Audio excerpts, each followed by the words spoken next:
Hello,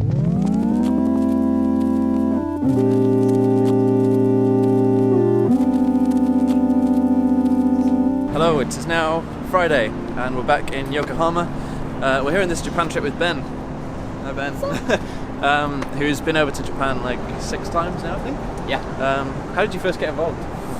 A friend of mine is involved in an evangelistic resource, and he had just plugged that resource into Japan, and he came to me and he said, hey, I think you're interested in Japan. And I kind of was, because I liked Japanese culture, geek culture and anime and stuff like that. So he said, why don't I connect you? You're an evangelist. We've just planted an evangelistic resource into Japan. Why don't I connect you with what the guy's doing over there? And sure enough, he did. And within 3 months, I was out here playing concerts and preaching the gospel. I've been coming back ever since. Great. When I was kind of feeling this call to come over to Japan in about January this year, connected with Ben, asked if he had any trips coming up, and that's how we ended up here. So today we're meeting with Andy again from 7 Media, and Asuka, who we met yesterday, who's running campus ministry. So hopefully we'll get her on the video to share a bit about what she's doing too, and she's got an amazing testimony, so it'll be cool to share some of that. In fact, 7 Media filmed a video with Asuka, which I'll put a link to up here, or up there, I can't remember which side it is. It's an amazing, amazing story. Yeah, it's great. Yeah. So check that out, and if we get a chance today, we'll try and film a little follow-up so you can hear more about what she does.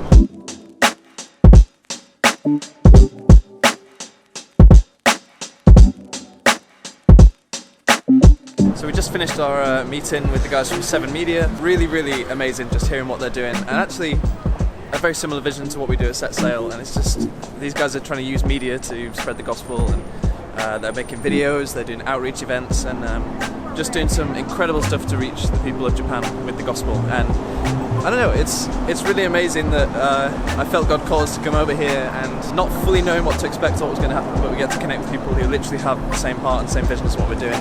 Really amazing to hear about that. So we're going for lunch now with this.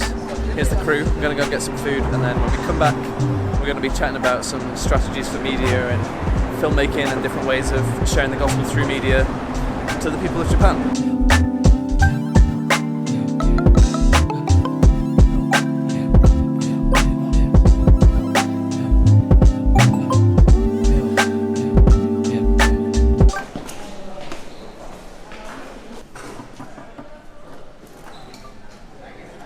Hey guys, we're here with Asuka, who we met just yesterday, and she's involved in campus ministry here, so I thought it'd be really good for her to share a bit of her testimony for you guys watching. So Asuka, hello. Hi. Would you be able to share a bit about how you became a Christian? Yes. I am reached in the campus.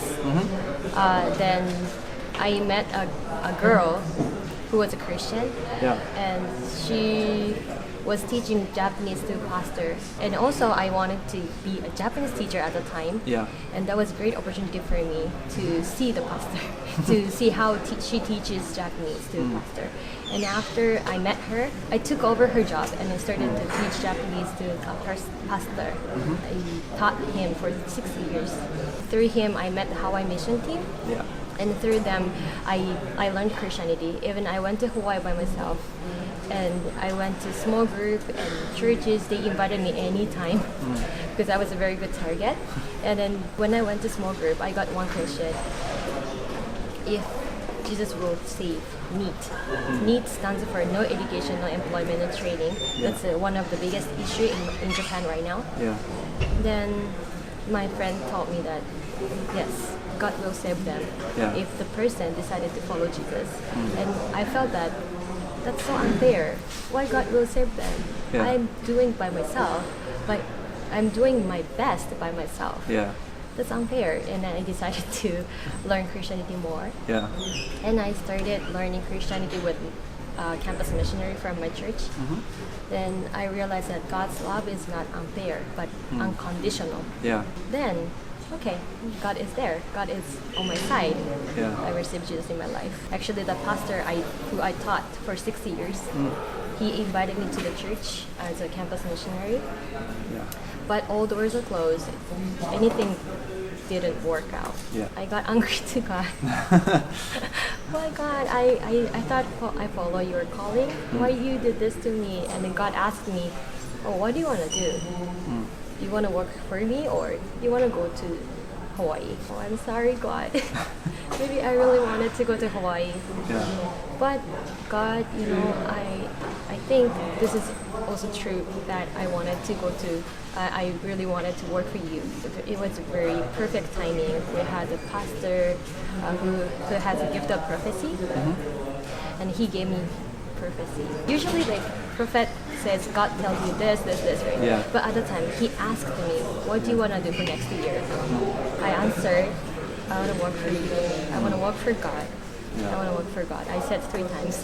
I knew it because this is not your idea, but Papa God's idea. Papa God is calling you to the ministry. But I just resigned my career as a teacher and then jumped in this ministry. And it's been great. I love my job. I love my ministry. It's such a privilege to see how God has in store for Japan. So did you ever have any experience with Christians before, or did you know anything about Jesus growing up, going to church or anything like that? Actually, no. I don't have any idea of Jesus.